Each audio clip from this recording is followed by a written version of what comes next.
talatuñu réew mi lañu xocc. Chers internautes de bakelinfo.com, nous sommes avec Lansana Gagné-Sarrou, directeur général de l'OFOR. Tout simplement, il s'occupe des forages ruraux. Il est proche collaborateur du président Macky Sall. Nous l'avons rencontré pour parler des forages ruraux, en d'autres termes de la gestion de l'eau en milieu rural et de la gestion des azuforts. Lansana, sur Bakelinfo. Je suis Lansana Gagné-Sarrou, donc je suis directeur général de l'OFOR, l'Office des forages ruraux, dont j'ai pris la direction depuis le 1er octobre 2014. Bon, dans le passé, j'ai travaillé dans le conseil, j'ai travaillé dans beaucoup d'autres sociétés. Que signifie l'OFOR et quelles sont les missions qui vous ont été attribuées par le président Macky Sall dans cette direction? En deux mots, l'OFOR, c'est la SONES en milieu rural. Et la SONES en milieu rural, ça veut dire que nous travaillons pour mettre en délégation en service public, ça veut dire confier au secteur privé la gestion des forages. Et ce qui doit découler de cette mission, c'est permettre aux Sénégalais d'accéder à l'eau, d'avoir un accès à l'eau. Parce qu'aujourd'hui, la situation de référence, c'est que vous avez dans les villes où les gens ont accès à l'eau à des prix raisonnables, alors que dans les zones rurales, est-ce qu'on a même parlé de ruralité, l'accès à l'eau est très difficile, il y a un problème de potabilité de l'eau. Et il y a surtout le problème du prix qui est très élevé. L'eau est plus chère dans les zones rurales que dans les villes. Et puis il y a une absence totale de transparence dans la gestion des ressources financières générées par la vente de l'eau. Depuis que vous êtes là, en tant que directeur de l'OFOR, quels sont les actes que vous avez posés? Octobre, février, ça fait 4 mois je pense. Ce qu'il faut savoir, c'est que les problèmes dans la gestion de l'eau sont structurels mais pas conjoncturels. C'est-à-dire les solutions, on doit les trouver à long terme. Cependant, ce que nous avons fait, nous avons déjà signé un contrat de délégation de service public avec un premier partenaire privé qui va donner de l'eau de façon permanente à 300 000 Sénégalais. Ce que nous avons fait également, nous sommes en train de dérouler des programmes de branchements sociaux. Mais ce que nous avons fait, je pense qui est le plus important, c'est que nous avons élaboré un plan stratégique très précis qui nous permet de savoir où est-ce que nous voulons aller et comment nous allons régler le problème d'accès à l'eau aux Sénégalais du monde rural. Quand je dis régler le problème d'accès à l'eau au problème des Sénégalais du monde rural, il faut aussi comprendre que c'est un processus qui va prendre du temps, parce qu'encore une fois, c'est un problème qui est structurel, ce n'est pas un problème qui est conjoncturel. Mais au moins, on a un plan qui est très précis, on a déjà un plan qui est très précis. D'aucuns disent que vous tressez les cheveux avec des poux, ce qui veut dire que vous méconnaissez les réalités de ce monde rural, de l'hydraulique rurale. Vous avez travaillé dans d'autres secteurs, vous ne connaissez pas réellement les exigences de ce milieu. Les azuforts crient au scandale, ils ont des factures impayées. Vous venez, vous vous occupez d'autres choses, vous occultez la réalité de ce terrain-là, selon ces azuforts, notamment un d'entre eux qui a fait une sortie dans l'Observateur. La vraie réalité de ces milieux ruraux, c'est que depuis 1960, l'hydraulique rurale est gérée n'a pas été gérée. Après, l'État a introduit ce qu'on appelle les azuforts.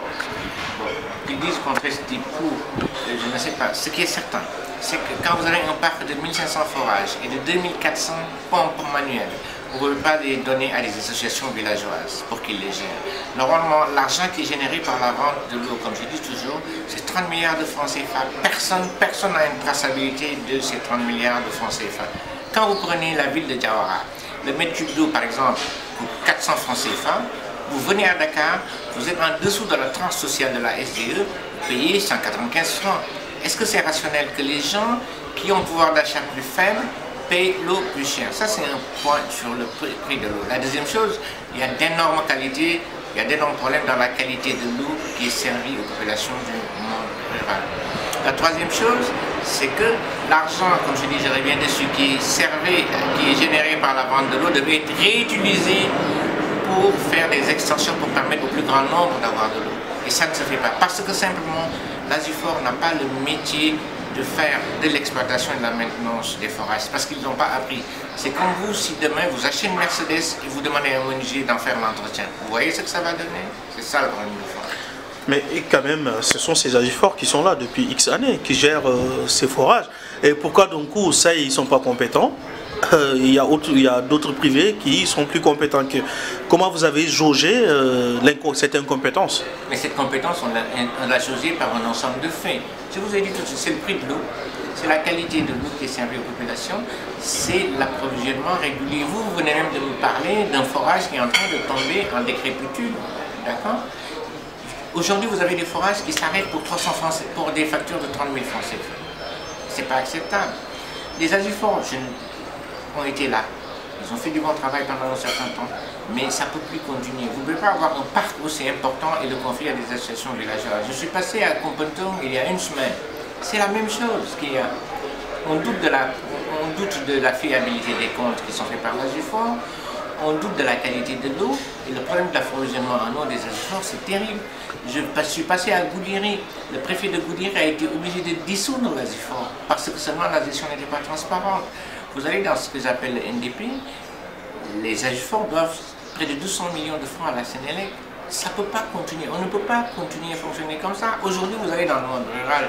Trouvez-vous normal que nos mamans, nos sœurs continuent à prendre une bassine pour aller chercher de l'eau? C'est pas acceptable ça. Et tant qu'on donnera à les associations villageoises la gestion des forages, ça ne fonctionnera pas. Et revenons sur les faits qui sont plus importants. L'État du Sénégal avait confié, je dis bien confié, la gestion de ces forages à des associations de villageoises. Aujourd'hui, l'État a dit, ça ne suffit, je ne vous confie plus. C'est bien le droit de l'État de reprendre. Je pense que tout ça, c'est des problèmes d'intérêt personnel. Ce que nous visons, nous, c'est 8 millions de Sénégalais. Les Agifor, c'est 1500 associations, même en deçà. Est-ce qu'on doit faire la balance entre 8 millions de personnes et 1500 personnes? Il faut qu'on arrête dans ce pays que de petits groupuscules prennent en otage des secteurs entiers. Vous l'avez dans beaucoup d'autres secteurs, ça. Donc on vous taxe d'être professionnel de la communication, d'aller faire les tours des rédactions et que sur le terrain même, vous parlez de la ruralité, on ne vous voit pas et on ne voit pas vos actions, vous ne venez pas discuter avec ces Agifor ou ces exploitants de ces forages. Que répondez-vous à ça? En fait, je ne réponds pas. D'aucuns, c'est une personne qui a fait une sortie dans les journaux. Je ne réponds pas à cette question-là.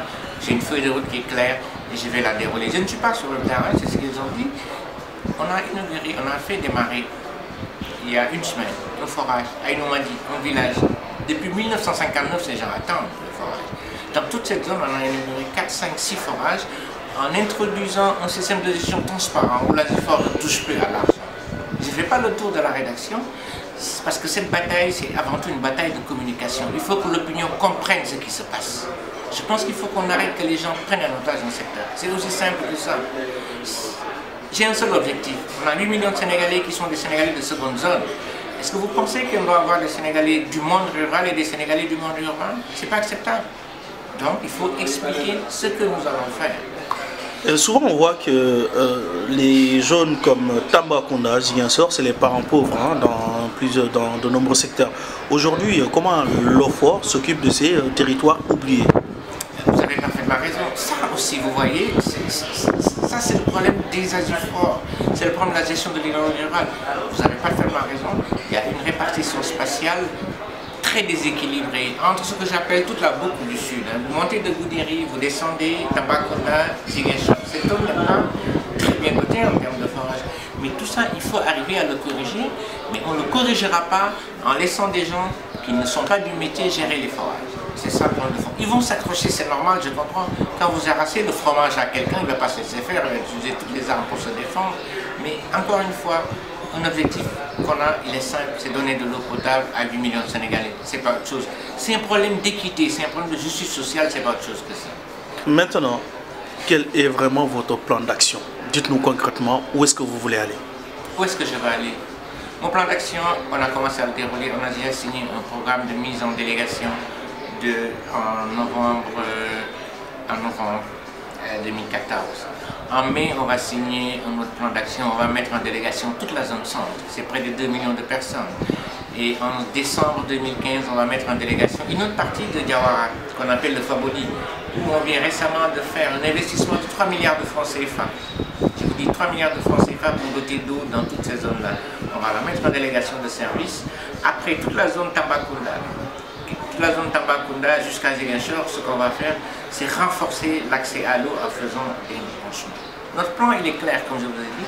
On a notre stratégie, c'est bien défini, nous sommes en train de dérouler cette stratégie. Et personne ne pourra nous divertir en réalité. Il y a des choses sur lesquelles je ne réponds même pas. Alors, je rebondis sur la question. Tout à l'heure, vous avez dit que la zone, il y a des zones qui seront très mal desservies en matière d'eau. C'est ça. Comment comptez-vous rehausser vraiment le niveau des infrastructures dans ces zones-là?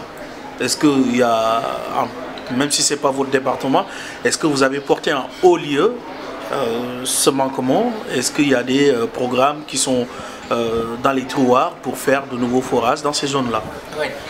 L'Union européenne a un programme très important pour mettre en place un nouveau forage.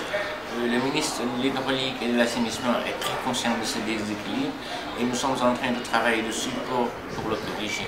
En plus de ça, il ne suffit pas seulement de mettre des forages. Il y a autre chose qu'il faut faire aujourd'hui, c'est prendre les forages existants, faire des branchements pour que l'eau puisse aller dans les maisons. Et ça, c'est le rôle de l'OFOR. Et nous avons un programme d'intensification des branchements dans cette zone dessus. Mais encore une fois, tant qu'on mettra des gens qui ne sont pas des professionnels qui s'occupent de la gestion des forages, on n'y arrivera jamais. La question, elle est là, et c'est dans ce sens que nous allons travailler. L'autre question que j'ai envie de poser, c'est est-ce que Lassana est toujours membre de l'APR ou c'est juste un collaborateur du gouvernement ou de Macky Sall? Vous êtes plein dans le champ politique? Je ne suis pas dans le champ politique du tout.